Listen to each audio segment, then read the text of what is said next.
Hey everybody, what's up? Welcome back. If you're new here, I'm Liz. And today we're going to be discussing another 27 Club member. Today we're going to be talking about Jean-Michel Basquiat. Now, if you have no idea who he was a very successful artist during the Neo-Expressionist movement that happened in the 1980s. If you have no idea what I just said, basically in the art world there's different time periods, just like there is with regular time. Where there's different styles of art. And it's during this time that Basquiat was famous. That was the Neo-Expressionism movement. Now, he obviously is a member of the 27 Club because he died at the age of 27. I will have you know that he is somebody that I hold near and dear to, not really my heart, but in my life as an influence with my own artwork. Because basically my mentor in art that I had for 7 years, literally 7 years of my life, she introduced me to Basquiat. I know my hair probably looks like a hot mess, but whatever, it's fine. She introduced me to Basquiat and Andy Warhol, of which were really good friends in real life. And like Peter Max, and she influenced me to look into different artists and different takes, and to really see what emotion they can convey. And Basquiat was really good at doing that, which some people would be like, well, how can you see their emotion?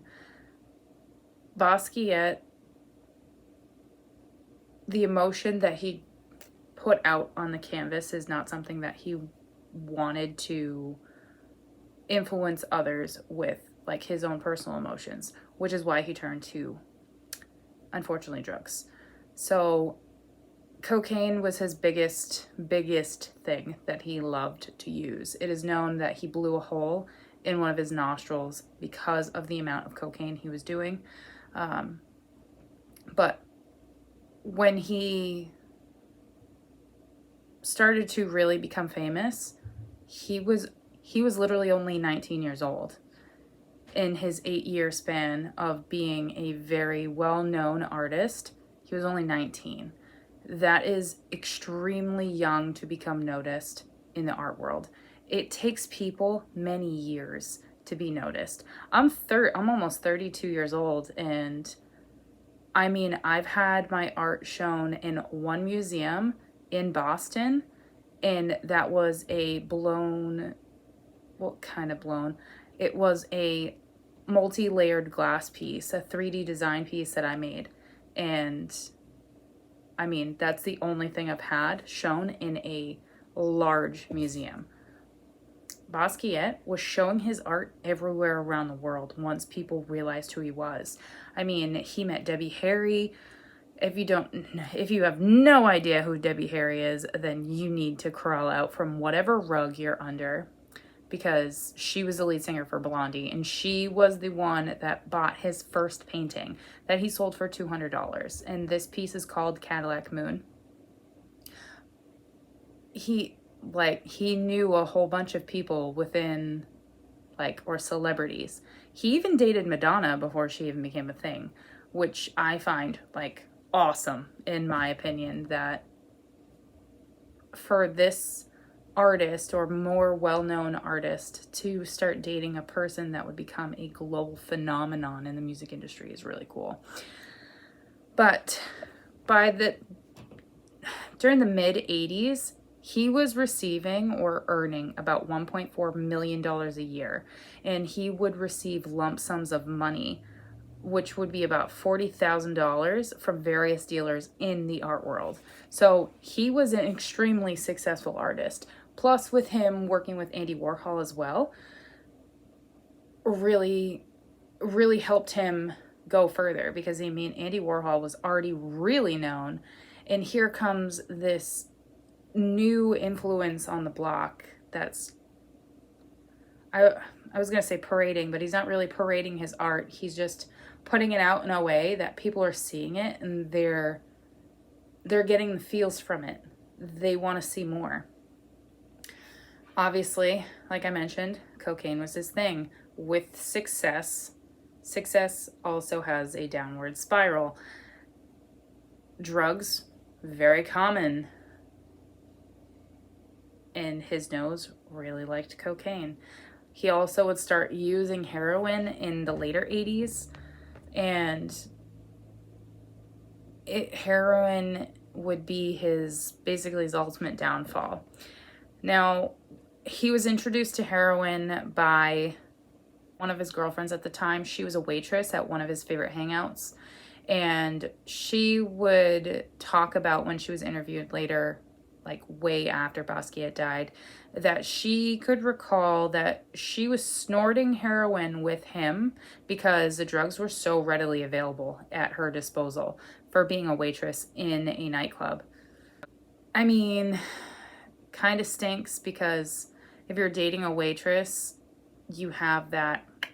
And when you are doing drugs, I mean, it inhibits you to not produce as much work as you should, because you're constantly in a state of numbness. With Basquiat and this girlfriend, Jennifer Good, she did try and get him into a program because she felt that enough was enough. They need to get clean. So they entered into a methadone program that was in Manhattan. Methadone does not work, in my opinion. It just turns you into a zombie.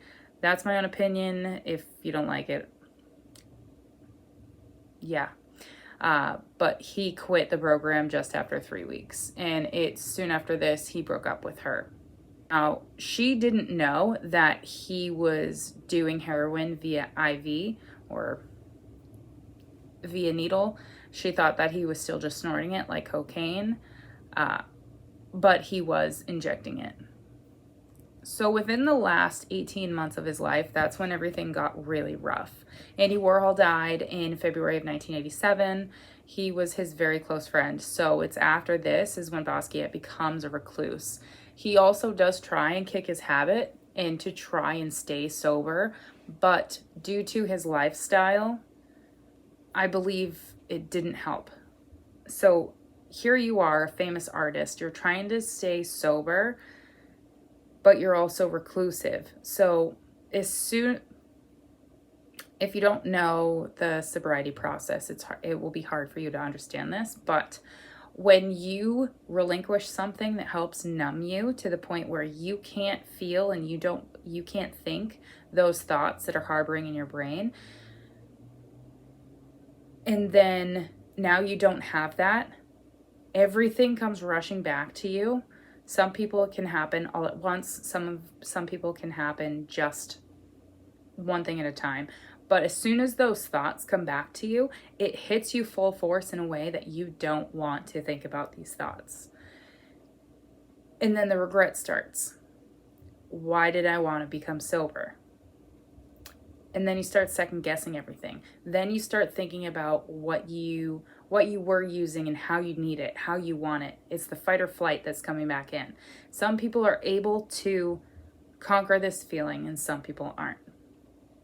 And unfortunately for Basquiat, he was not one of these people that could kick this. So on August 12th of 1988, his girlfriend at the time, Kelly Inman, found him unresponsive in his room. This was at his home on Great Jones Street in Manhattan. He was just 27 years old.